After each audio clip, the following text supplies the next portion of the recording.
Bismillah. Assalamualaikum warahmatullahi wabarakatuh. Alhamdulillah. Alhamdulillahi rabbil alamin. Nahmaduhu wa nasta'inuhu wa nastaghfiruh. Wa na'udzu billahi min sururi anfusina wa min sayyiati a'malina. May yahdihillahu fahuwal muhtadi.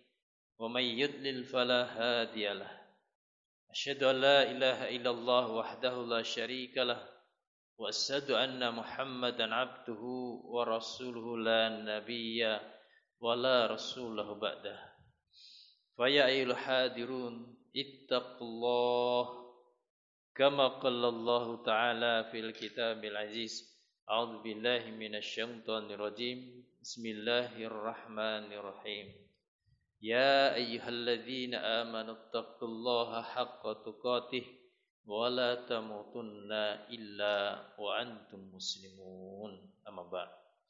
Hadirin Bapak Ibu jamaah sekalian yang insyaallah tansah dipun muliakan Allah. Sesarengan semoga kalau diarahkan tansah nambah syukur kita wonten ngarsa dalem Allah taala bilih kesempatan enjang ingkang mulia menika kita saged nindakaken seperangan saking kewajiban utami ingkang Allah wajibaken dhateng kita sami meninjih salat subuh kanthi berjamaah lan insyaallah kita kelajengaken kajian subuh barokah menika. Selawat bisalam kita tetap dipunimpahaken dumateng junjungan kita ingkang dados suri tauladan kita Nabiullah Rasulullah Muhammad sallallahu alaihi wasallam ingkang kita tenggo-tenggo syafaatipun wonten yaumul akhir mangke. Hadirin jamaah sekalian, kangge ngawiti majelis menika semoga kita pigak kanthi wasan bismillah. Bismillahirrahmanirrahim. Jamaah sekalian kang dipun rahmati Allah, ngimutaken bahaya riba ingkang dipun ancam Allah kanthi 5 hukuman ancaman siksaan. Yang pertama hukuman ketika di dunia, kedua hukuman azab Allah ketika di alam kubur, yang ketiga azab Allah ketika dibangkitkan dari alam kubur, kemudian yang berat lagi adalah hukuman Allah ketika di padang mahsyar yang ditantang perang oleh Allah, kemudian lebih dahsyat lagi hukuman setelah hisab. Ya menika wonten nerakanipun Allah. Jamaah sekalian, lajeng wonten ancaman malih saking Rasulullah sallallahu alaihi wasallam bagi pelaku riba. Bahkan Rasulullah sendiri yang melakukan gerakan kampanye anti riba. Ini dilakukan Rasulullah secara besar-besaran ketika di padang Arafah, ketika kaum muslimin sedang melaksanakan haji. Rasulullah mengkampanyekan tentang anti riba ini, sebagaimana hadis dari Amr bin Al-Ahwas radhiyallahu an. Beliau mendengar khutbah Rasulullah sallallahu alaihi wasallam ketika di haji wada. Beliau menyampaikan, ala inna kulla riba min ribal jahiliyah maudu'un lakum ru'usu amwalikum la tatlimuna wa la tutlamun. Ketahuilah, inna kulla riba min ribal jahiliyah maudu'un lakum, bahwa semua bentuk riba dari riba jahiliyah dibatalkan. Kalian hanya mendapatkan harta pokok kalian. La tatlimuna wa la tutlamun, agar kalian tidak mendolimi dan kalian tidak terdolimi. Ini larangan dari Rasulullah untuk riba. Dan lebih keras lagi, beberapa hadis yang Rasulullah sebutkan bagi pelaku riba. Yang pertama, pelaku riba ini diancam Rasulullah dengan laknat. Sebagaimana hadis Rasulullah, la'ana Rasulullah sallallahu alaihi wasallam akilar riba wa muakilahu wa katibahu wa syahidaihi wa qala hum sawa'un. Rasulullah sallallahu alaihi wasallam melaknat akilar riba, satu pemakan riba, wa muakilahu, orang yang memberi makan riba, wa katibahu, dan yang menjadi pencatatnya, penulisnya, wa syahidaihi, dan kedua saksinya. 4 kelompok ini diancam Allah, diancam Rasulullah, dilaknat Rasulullah. Hum sawaun, mereka semuanya 4 ini sama, sama-sama dosanya, sama-sama dilaknat Rasulullah. Pemakan riba, yang memberi makan riba, yang menulis, dan 2 saksi. Hadirin jamaah sekalian yang dirahmati Allah, inilah ancaman yang pertama dari Rasulullah, bahwa pelaku riba dari kelompok 4 ini dilaknat oleh Rasulullah. Kemudian yang kedua, disebutkan oleh Rasulullah bahwa pelaku riba ini masuk 7 besar kelompok dosa besar yang membinasakan. Jadi masuk 7 peringkat dosa besar, Pak. Sebagaimana hadis Rasulullah, ijtanibus sab'al mubiqat. Qalu ya Rasulullah wa ma hun? Qala asyirku billah wasihr wa qatlun nafsi allati harramallahu illa bil haqq wa aklur riba wa aklu malil yatim.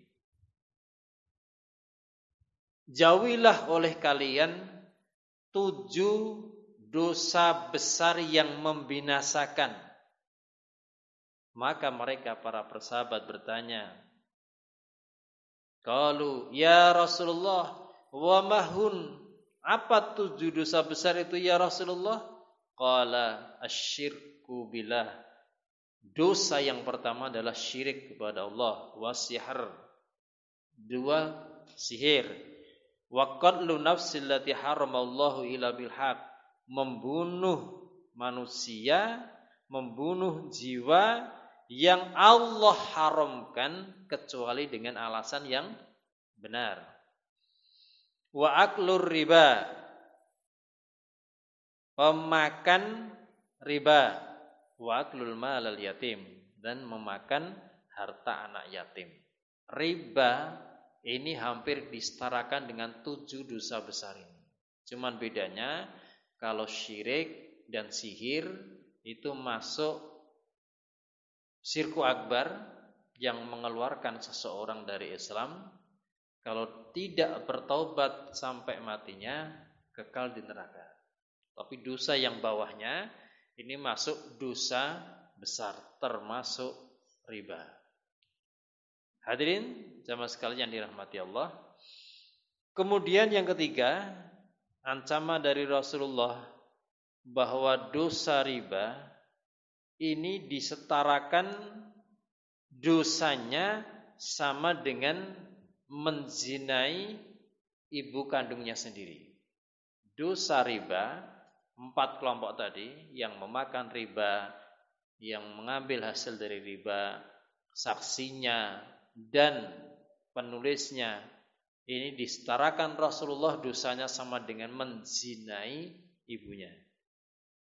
Hadis Rasulullah dari Ibnu Mas'ud radhiyallahu an, Nabi sallallahu alaihi wasallam bersabda, "Ar-riba salasatun was-sab'una baban Aisaruha mislu ayyankihar rajulu ummahu.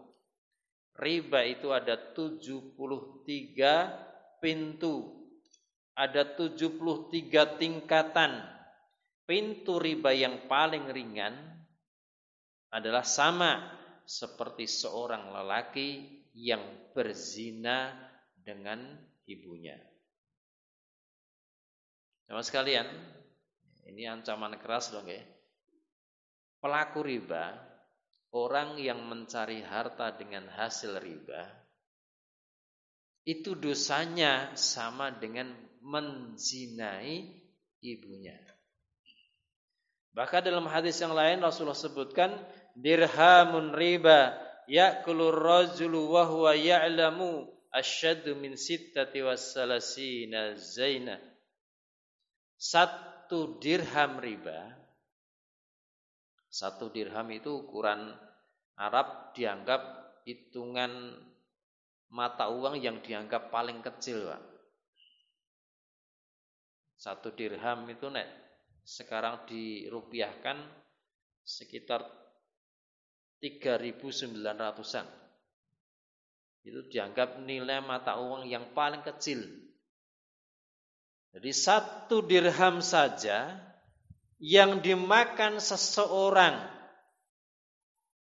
sementara dia tahu bahwa itu hasil dari riba, Rasul sebutkan asyaddu min sittati wassalasina zainah. Dosanya lebih buruk daripada 36 kali zina. 1 dirham, 1.000 rupiah yang didapatkan dari hasil riba, itu dosanya sama dengan lebih buruk dari 36 kali zina. Hadis riwayat Ahmad dan Ad-Darqutni.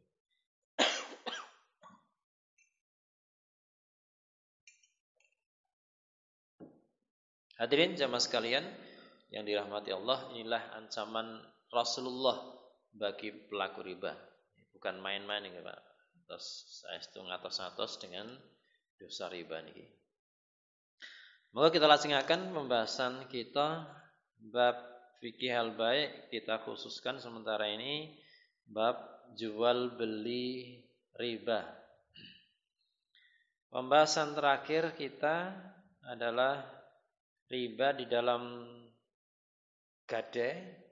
Kemudian pekan kemarin adalah riba dalam transaksi mudharabah.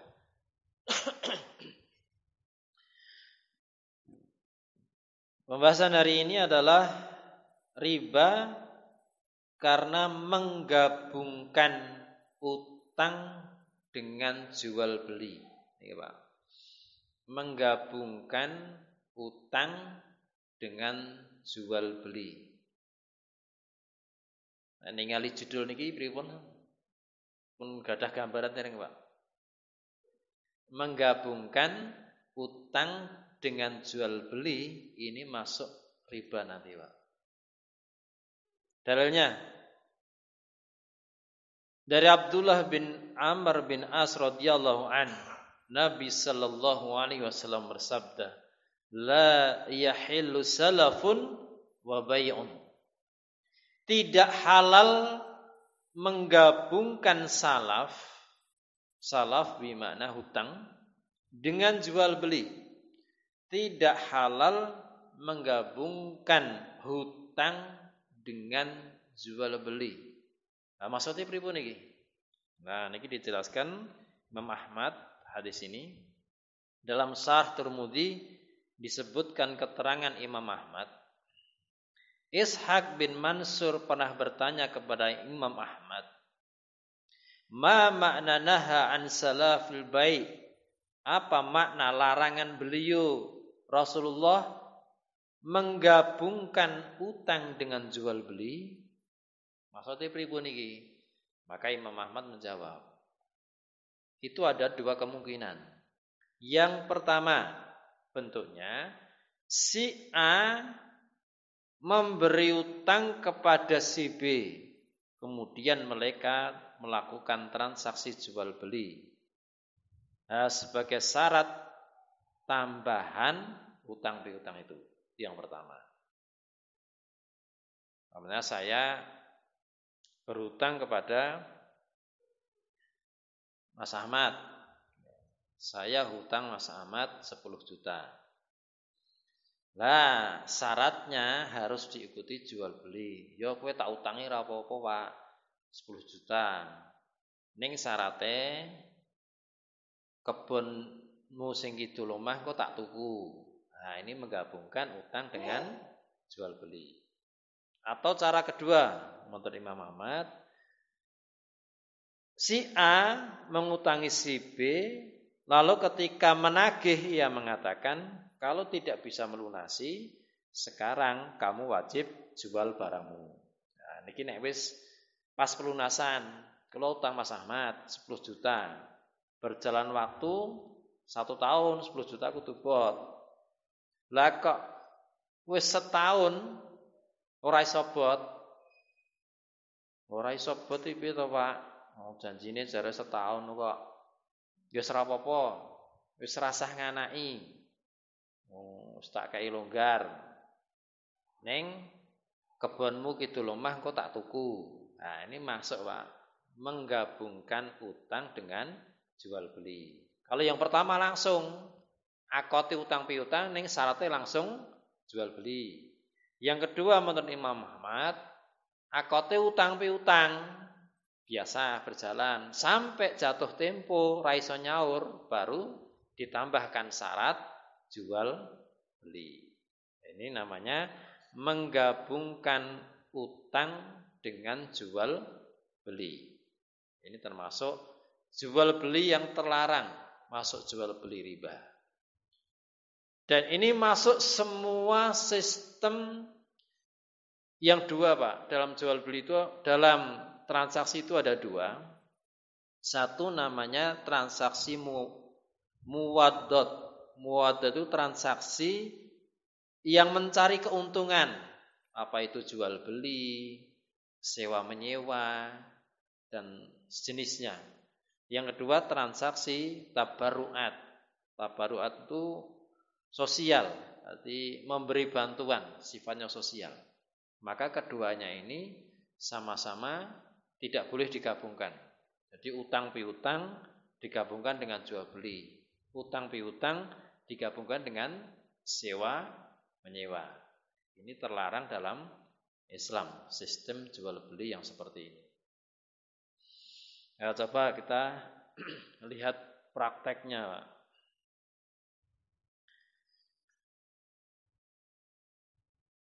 Contoh yang terjadi, utang digabungkan dengan jual beli, ini contohnya begini.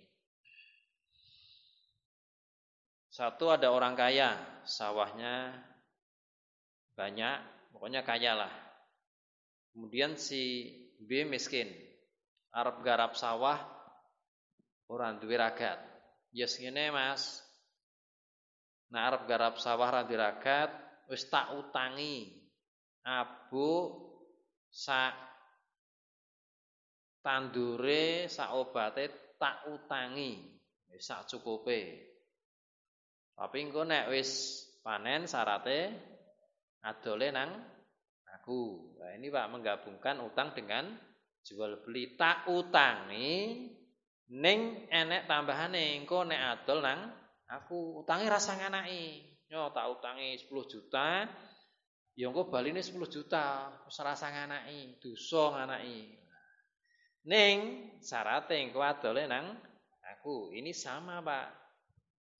Karena kaidah yang kita bahas kemarin, kullu ardin jarra manfaatun fahuwa riba. Setiap hutang yang mendatangkan manfaat, maka itu riba. Setiap hutang yang mendatangkan manfaat riba. Memberi utangan bantu sebenarnya, karena akad hutang piutang ini adalah akad sosial, tabaruat, saling membantu. Tetapi kalau ada tambahan syaratnya, nanti jualnya ke saya, maka ini riba. Karena ada tambahan. Contoh kasus lain, seperti Yang banyak itu petani lele. Wis gandeng pakane larang wis tak bantu ya, Mas. Nyo, kowe duwe 10 kolam tak kei pakan 5 juta, tak utangi 5 juta. Udah tuku pakan. Kowe rasah nganai lah, tak utangi 5 juta rasah nganai. Gue bali yo 5 juta. Ning syaratnya engko nek adol iwak nang aku. Nah, ini namanya menggabungkan utang dengan jual beli. Nah, ini terlarang dalam Islam, termasuk jual beli riba. Karena ada utang yang dipersyaratkan ada tambahan. Atau di nelayan biasanya juga sering terjadi. Perahu tak tukoke, tak utangi. Sak bensine atau solare tak bayari, tak utangi. Cuman syaratnya nanti hasil nelayannya, hasil ikannya jualnya kudu nang aku. Ora entuk lho dulu ya, kudu nang aku. Nah, ini masuk menggabungkan utang dengan jual beli. Ini terlarang. Sekali lagi karena akad utang piutang itu adalah akad tabaruat sosial, saling membantu, bentuk kasih sayang. Tapi kalau ada tambahan syarat dengan jual beli, maka ini yang terlarang, masuk jual beli ribawi. Nah, seperti kasus kemarin pernah terjadi nggih. Akate gade boleh. Kalau gadekke mobil ini Pak Wandi 50 juta. Tak gadekke 50 juta. Saya nerima uang 50 juta. Nah, sebagaimana kita pahami kemarin, kalau akad gade berarti tidak boleh dimanfaatkan. Nah, mobil kula tengene Pak Wandi ora oleh dienggo ngalor ngidul, ora oleh nggo jagang, ora oleh ngaji. Mun dipahami to nggih? Kudu nang omah. Walaupun dengan izin pun tetap riba. Nah, ini terus diakali, dicampur dengan akad sewa. Nah, kan pernah terjadi teng mriki nggih, kasus kemarin. Lah diakali ben iso nggunakake mobile karena gade tidak boleh dimanfaatkan, terus digabungkan dengan akad sewa. Mobil sing nang kene tak sewa sesasi 100. Dadi iso dimanfaatke. Lah ini sama Pak, menggabungkan utang piutang dengan sewa. Dan sewanya juga gak masuk akal. Sebulan hanya 100.000, padahal rental mobil sedina pinten Pak? Ya 300-an ya Pak, 200 minimal. Lah niki sebulan mur 100. Nah, ini kan memanfaatkan utang piutang. Ada tambahan utang piutang dengan jasa sewa menyewa. Ini masuk di sini pertanyaan kemarin nggih. Wah, hadisnya Rasulullah yang disebutkan tadi, la yahilu salafun wa bai'un. Tidak halal menggabungkan salaf, utang dengan jual beli. Hadis menika sahih. Hadis riwayat Ahmad, Abu Dawud, At-Tirmidzi, dan hadis ini dihasankan oleh Su'aib Al-Arnaud. Hadirin jamaah sekalian kang dipun rahmati Allah. Sampai di sini pripun saged difahami, Pak? Nate kedadosan teng mriki kasus-kasus ngoten iki enten kathah, Pak. Nek kasus ngene iki biasane akeh. Sebab wong binaan, waduh, coto iki. Aku arep dimodali bebek iki diutangi. Bebek arep diutangi sak pakane. Ning syarate adole kudu nang dheweke. Waduh, ya sida iki, coto iki. Nah, ini masuk, Pak. Diberi pinjaman bebek sak pakane ning syarate adole nang sing utangi. Ini masuk. Menggabungkan utang dengan jual beli.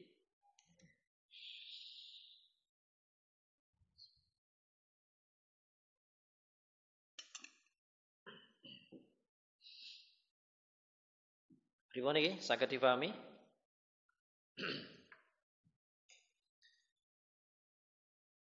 Ada satu tambahan lagi, satu pembahasan yang ada hubungannya dengan ini, tapi sadarian yang ngapunten. Yang materi ini kadang-kadang tidak difahami, tapi ternyata dijalankan menjadi kebiasaan. Rumangsa ora apa-apa lah. Sing penting niatnya apik, iso nindakake kewajiban. Ya, sing kita bahas niki tentang hukum dana talangan haji. Ya, ngapunten nggih.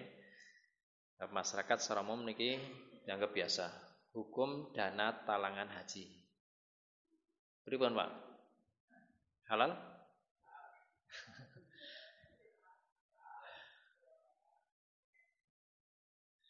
Dana talangan haji. Maka kita kasih ketik. Sebenarnya menurut fatwa MUI yang difatwakan pada tanggal 26 Juni 2002 nomor 29 DSN MUI nomor 6 2002 tentang fatwa MUI hukum tentang dana talangan haji ini sebenarnya benar, Pak. Yaitu ada satu ijarah, ada satu akad qad. Akad ijarah itu dalilnya Quran surat Qasas ayat 25, 26. Kemudian qad hutang piutang dalam surat Al-Baqarah ayat berapa, Pak? Sering kita bahas ini. Hutang piutang dalam Islam dalam surat Al-Baqarah ayat yang paling panjang dari seluruh Al-Qur'an ayat berapa? 282.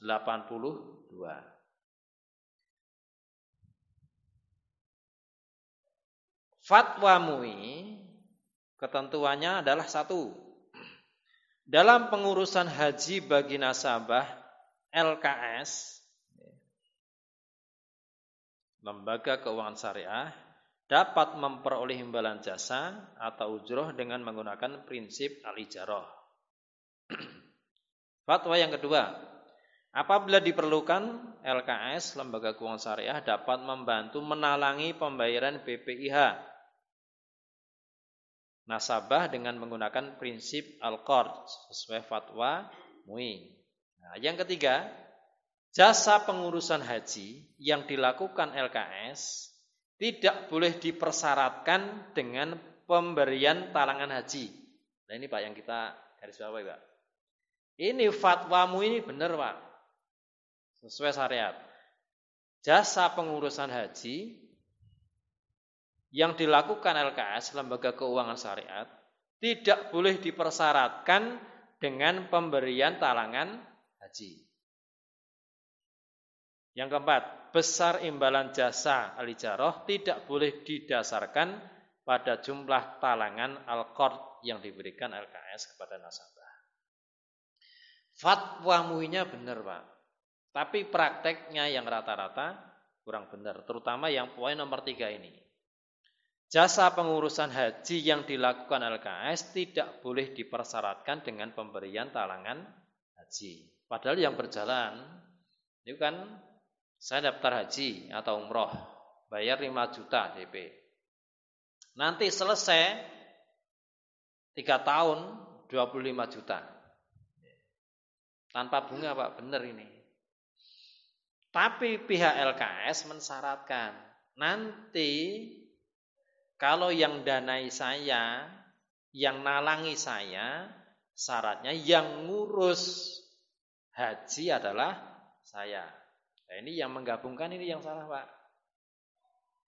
Poin nomor 3 sebenarnya kan MUI benar, tidak boleh mensyaratkan ngutangi dengan syarat engkau aku sing ngurus haji dengan biaya administrasi biasanya 2,5 juta, Pak. Maka MUI kemarin mengatakan syarat administrasi itu harus jelas. Nek fotokopinya 10.000 ya 10.000. Ora kok 10.000 dadi 1 juta.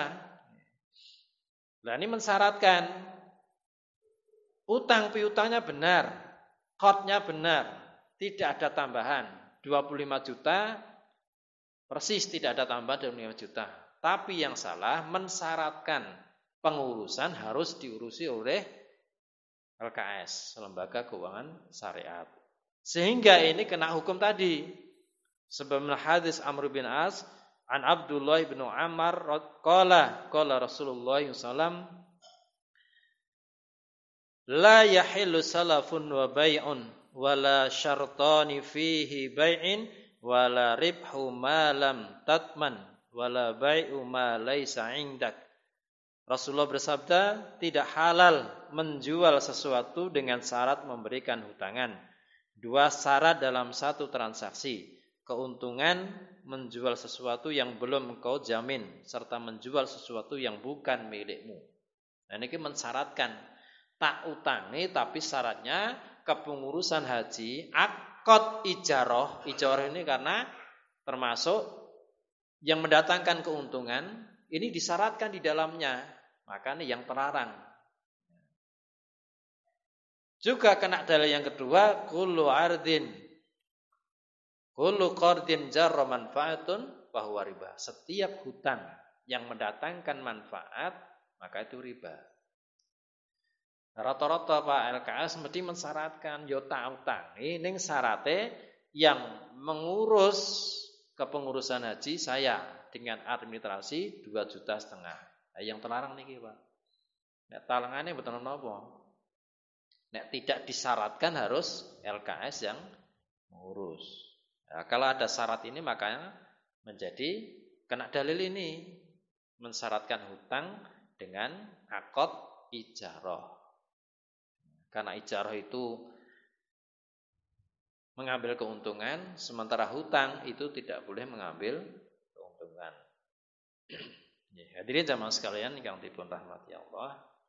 Dan sebenarnya menurut fikih juga, menurut Dr. Ahmad Zain An-Najah, pelaksanaan haji yang sistem sebenarnya ini adalah bukan sesuatu yang sudah wajib. Artinya orang yang terkena hukum wajib haji itu adalah yang sudah punya kemampuan. Nah, sementara ini adalah kemampuan yang dipaksakan. Harus utang. Islami jane gampil, Pak. 5 rukun Islam itu wajib dilaksanakan. Sholat wajib, puasa wajib, zakat wajib. Nah, cuman penake melih zakat niki wajib bagi yang sudah mencapai nisab dan haul. Islam penake ngoten niku, Pak. Jadi ora kabeh wong Islam kena wajib zakat. Wajib zakat itu hanya yang punya harta sudah sampai nisab dan haul. Kalau nisabnya emas sekarang 85 gram emas, sekarang hitungannya 1 juta, ya Mas sekarang, Mas. Rata-rata 1 juta sekarang. Maka kalau punya uang 85 juta, terus kuwi mandek setahun, kuwi lagi kena zakat, Pak. Nomor didit 20 juta disimpen nang bank, terus kuwi urung kena zakat, kan penake ngoten. Haji nggih ngaten. Haji itu tidak wajib bagi yang belum punya kemampuan. Jadi syaratnya munggah haji niku nek pun wajib punya kemampuan. Jadi saumpami utange jek akeh, kuwi ora wajib haji, Pak. Malah sing nyaur utang sik penting. Dalam Islam ada 4 kebutuhan pokok yang harus dipenuhi. Nah, setelah ini baru yang lainnya. Ora keurung di omah ning malah wis haji. Nah, niki mboten bener. Nek teng Madura biasane kan ngoten nggih. Omahe ngontrak-ngontrak ning penting haji. Padahal kebutuhan primer paling pokok kaum muslimin yang pertama adalah makan minum, 2 pakaian, 3 tempat tinggal, 4 kendaraan yang tidak memalukan. Ditambah Imam Syafi'i mengatakan pendidikan. 4 ini kalau sudah dipenuhi berarti sudah mampu. Baru kewajiban lainnya zakat, haji.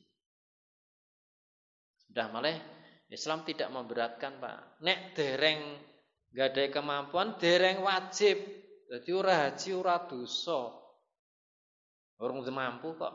Nah, cuma nek wis mampu kok gak gelem haji ya ini yang kena dosa besar. Wis mampu kok ora gelem zakat, lah ini kena dosa besar. Ini persoalan harta seperti itu, masalah zakat, masalah haji ingatan. Bahkan bisa jadi, Pak, seseorang itu punya gaji 1 bulan 30 juta. Bukan tau nggih? Niku ada satu kasus gajine sasi 30 juta ning ora wajib zakat. Ora wajib. Sebabnya napa, Pak? Ya kurang. Lah 30 juta bojone 3. Anake 12. Gek kuliah kabeh, uripe nang Jakarta. Kira-kira cukup mboten? Malah ora cukup. Jadi zakat itu sebenarnya hanya sisa, Pak. Nek wis sisa, sudah nisab, haul lagi zakat. Mboten penak Pak Islam niku. Mboten memberatkan. Pun niki ingkang saged kita aturaken. Enten pun tentang kertakan? Cekap nggih? Nggih. Sudah malih niki pembahasan kita hari ini adalah larangan menggabungkan akad utang dengan jual beli atau sebaliknya. Maka yang saged kita terakan mugi niki nambahi pepemot datang kita sami sebatas luwih hati-hati Pak masalah harta. Hati-hati dalam mencari harta sehingga dipastikan harta kita kagem anak istri kita halal. Sehingga saestu keluarga kita dados keluarga ingkang barokah. Ngaten kita akhiri kanthi doa kifatul majlis. Subhanaka Allahumma bihamdika asyhadu alla ilaha illa anta astaghfiruka wa atubu ilaik. Akhirul kalam. Assalamualaikum warahmatullahi wabarakatuh.